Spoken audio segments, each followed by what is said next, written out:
Okay, we are now live. Welcome into the Work and Play Podcast live edition every Friday. I don't know if we're going to keep these Friday mornings going. I just got off of a really last night. So this week has been a crazy week in terms of energy. First, it was Invest Fest.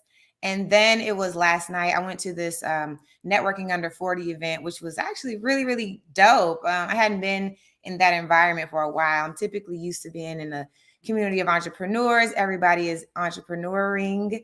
And I got a chance to talk to a lot of professionals who are in their own journey of corporatepreneuring. I think someone told me last night they were a dualpreneur. I said, well, what's the difference between a dualpreneur and a corporatepreneur? And so he broke it down to me, and I said essentially, so we ultimately got back to the point where he's a corporatepreneur because he has a side hustle. He makes enough money, a little bit of money on the side, and then he also has his 9 to 5. And so as we got a chance to talk, we talked about his vision, what he sees for his life, and the type of impact that he wants, right? And a lot of times, a lot of us have these desires to be bigger than we are today. Hey, no excuse today. Show up. Hey, shout out to No Excuses today. I actually have on their t-shirt for today. Because honestly and truly, the conversations that I've been having lately are around this topic. So the question for today is, why do people want to fire their boss? Why do people want to fire their bosses? That is the question for today. Now, here's the thing. We're going to do an energy check, as I do all the time, whether we are a coaching relationship or whether we jump on live together. We need to do an energy check. It is currently about 8:30 on a Friday morning. So you guys are either on your way to work or you are literally about to clock in and press that button and hit live on your computer, on your Zoom. And so checking in with yourself physically, mentally, spiritually is what we're going to do all the time. That's what I do all the time. So kind of resetting the energy kind of before you get into a topic. And even before I call a friend of mine, before we get into the nitty gritty, we're like, okay, energy check. Is this a good space? Are you in a good space? So if you're in a good space, drop an emoji. Let me know how you're feeling. If you are like, Friday blues, Monday blues, whatever you're feeling, drop whatever your thoughts or your feelings are in the chat. But we have to do an energy check because this is not just about, entrepreneurship and all things greatness, but it's also about you and all things greatness inside of you. So let's check in. All right. Got the emojis, feeling dope. Oh, they're so small, but I can see it. Those look like good emojis. Okay. All right. So those of you guys who are here, thank y'all for being here. We are now live on Instagram, YouTube, Facebook, and LinkedIn. And the conversation is, why do people want to fire their bosses? The perspectives that I want to share tonight, or like share this morning, are just around like, how are you actually setting yourself up for success? So having a conversation with someone, and he was telling me, like, just kind of didn't know who I was, didn't know that I actually coach people who want to leave entrepreneurship and or want to leave corporate America. And he says, people always say they want to fire their boss, but I just think that's just like BS, right? Like, why do people want to fire their bosses? Really and truly, like, you want to go out there, but you don't know what it takes to be an entrepreneur. None of these things ever seem like excuses for not being an entrepreneur to me. None of these things feel like reasons why you should not take the leap. To me, they sound like precautions. To me, they sound like contingencies.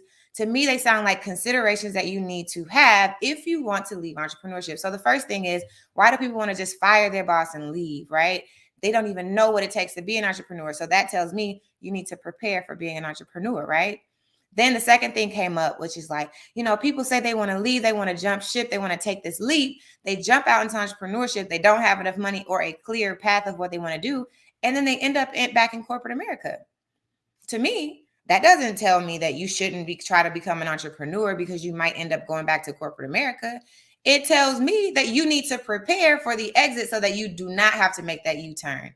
I'm really big on U-turns, but what does it take for someone to actually leave corporate America and not go back if they don't want to? To go back to corporate America should be a choice because jobs are always going to be available, right? We live in a world of abundance. So being in a space where you feel like, if I leave corporate America, I won't ever get a job again. We gotta retrain your mindset. The third thing is, so it is that, right? So you leave corporate America and then you go back into, you leave corporate and then you go back, right? But what's that thing to keep you going forward? What's that thing to reach for to be great? So I gave the analogy of this. The coach who coached Michael Jordan, he had a team of folks. Matter of fact, he coached over, I think he had a career of more than 30 years. But when he coached Michael Jordan was that person that he really instilled greatness. The greatness was already in him. What he did was allowed him to structure and focus his vision and help him practice his game. So as any coach, we want to coach a bunch of Michael Jordans. But the goal is not to only coach Michael Jordans. The goal is to coach you to be your best self. But if you believe you have the talent that is unmatched, then why not harness that? Why not go for it? Because you won't be Michael Jordan should not be a reason for you to not become an entrepreneur. It should not be a reason for you not to go after your dreams. It should just be motivation to say, you know what? Only few succeed, and I'm going to be one of them.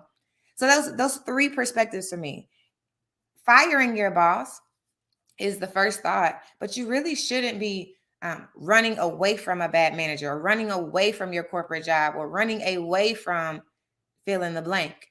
You should be running to success. You should be running to greatness. You should be running to the best that you can be. You should be running to an innovative idea that you don't feel like you can actually do in corporate America. But before you leave, have you tried? That's a part of the planning process, which is number 2. Figuring out what your plan is actually going to be.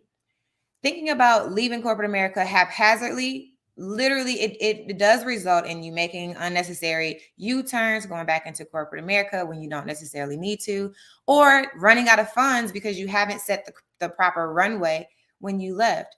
So what are the things that you have to think through? What are the things that we have to actually get clear on? Before you leave corporate America, you need to have a clear vision of what you want to do. And I'm not saying you have to have a clear concept of your business idea. I didn't say that. So I want you to get very clear. What are you in search of? I'm currently reading The Alchemist in my community, the community of pioneers. Shout out. We're reading The Alchemist right now. And the lead, protagonist, Santiago, he's in search of his personal legend. So if you're in search of your personal legend, perhaps entrepreneurship is the vehicle to get you there. But entrepreneurship is not the reason for you to leave your job.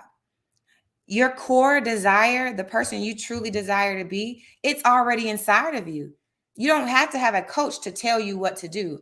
And if you need to have a coach tell you what type of business to start, what type of people you should serve, these are things that you should have understanding before you decide to leave.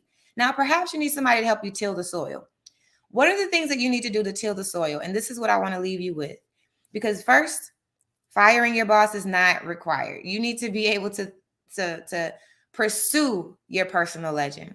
Number 2, going out into entrepreneurship, not knowing what you want to do, we fulfill that through a plan. Having a plan. And number 3, having your core desire, your reason, your personal legend, however you want to call it, your vision. This is all inside of you. 3 things that you need to have before you actually leave. And I can help you with number 2, but you have to have number 3 and you have to have number 1 before we even get started working together. So I'm going to help you get you some steps on figuring out how do you identify that personal legend? How do you pay attention to that thing, right? The other concept in The Alchemist is omens, following the omens. And so if you're a religious person, this is listening to God's voice, taking heed, right? If you read The Alchemist, then you know that omens can show up as someone saying an idea that you know you dreamt about yesterday. Only God can send you that message, right? Only an omen can literally be something that's telling you, okay, follow that path. So the first thing is, what are you currently good at? We're shifting into how do you explore what your personal legend might be? How do you search for that vision? How do you pursue that thing? How do you know what greatness might look like inside of you? It starts with what you currently are good at. I had a job in corporate America in data analytics for almost 10 years, meaning I prepared my life for this role, even though it wasn't the essence of who I am. But the skill set and the way that I think, I am an extremely analytical person. As soon as you give me 2 variables, I'm already mapping out a funnel, whether it's client acquisition, whether it's strategically, how do you leave if you want to plan A, which is getting out into entrepreneurship, or plan B, which is going into a job and then entrepreneurship. That's just the way my mind works. It works in It works in graphs. It works in, like data tables, pivot tables. That's just how it works. But it wouldn't, if I were ungrateful for having that experience in corporate America and I didn't recognize that that was my skill set, I wouldn't know that here in this place now, as I help my clients plan their exit out of corporate America, thinking of contingency plans, thinking of plans. These are the things that I literally have been pulling back from my corporate experience before today. I need you to think about that. What are you currently doing? I'm going to give you another example, data analytics. Currently in this space, Facebook ads, understanding your social media analytics, understanding like how SEO, right? As an entrepreneur, you are going to have to know how to be really like good and proficient online, in the online space. So how do you read your data? How do you know what's effective and what's not? How do you know that if someone's watching your video and then the data drops off, how do you know how to read that? And that's just the way my mind has worked. So you currently have a skill set that's just as unique, that can be utilized in 2022, that you don't have to throw away. So identifying what skills are you currently doing right now. And the second thing is, you only got 2 pieces of homework for today. The second thing is for you to scan your love circle. I call it my love circle, but this could also be your board of directors. So if you already have a board of directors, if you already have a love circle, you're going to go and ask them 3 questions. You're going to ask them, what do you think my unique skill set is? Then you're going to ask them, what is something that you think that, what is something that you would 100% count on me for? Like if something goes down, what do you think of Ariel for? And then the third question is, what is something that you cannot count on me for? What is something that you know Ariel is not going to, don't call Ariel for this because she is not going to come through. This is not her niche. This is not her zhuzh. Ask your people around you, whether it's your coworkers, your friends, family. I would limit the family because sometimes the family, sometimes if you have that person in your family who's like, listen, this is the real, then, ask them. But coworkers, your boss, your friends, these are people who can give you objective feedback and tell you these 3 things. What are your unique skill sets? What are some things that they will count on you for? And what are some things that they will not count on you for? These are the things that will reveal who you already are showing up as. The value that you have in yourself, it already exists. Being able to earn more in entrepreneurship is already available to you if entrepreneurship is the route. Santiago became a shepherd before he became a crystal merchant, before he went into his excursion to go into Egypt. So the vehicle may change, but the goal never changes, right? Your greatness doesn't change. Michael Jordan was great, whether he was in basketball, baseball, golf. He was great. He might not have shown up as Michael Jordan from a brand perspective, but he was Michael Jordan. So who is that person inside of you? How do you tap into that side of you? And then how do you pursue that thing? Because I always say this, as a coach, I am here to help you foster that. I'm here to help you reach that level.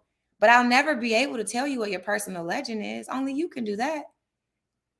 I can help you not make a U-turn because maybe you're jaded by the options that you have available to you. Maybe you need to think through your next move. But if you know you want to get to your next move, I don't have to tell you that. We just got to figure out how. So I want to leave you with those 2 pieces of homework. And I want to leave you with that thought. Get the thought of firing your boss out of your mindset. It's not about firing your boss. It's not about your boss at all. It's literally about you following after your dreams, your desires. It's not about corporate America. It's about you unlearning the things that corporate America has taught you, placing your value outside of the company and inside of yourself, and shooting for the moon. All right. If you would like to work with me, because I get worked up. If you want to work with me on these things, I have provided my link in the description below. We can work together. But if you're curious, like, okay, how does Ariel help me create a plan? Then you can also click that link and get more information. So thank y'all for dropping the comments in the chat. I really appreciate the energy. Whether you're on YouTube and LinkedIn, I can see all of it over here. Like I see a little panel and I can see where the comments come from. And on Instagram, I appreciate y'all being here. I love the energy. If y'all have any questions, you want to hit me up, you want to have a conversation, just click the link below. Let's have a conversation. But other than that, be great. Don't let anything stop you from being great and tap into your personal legend. All right.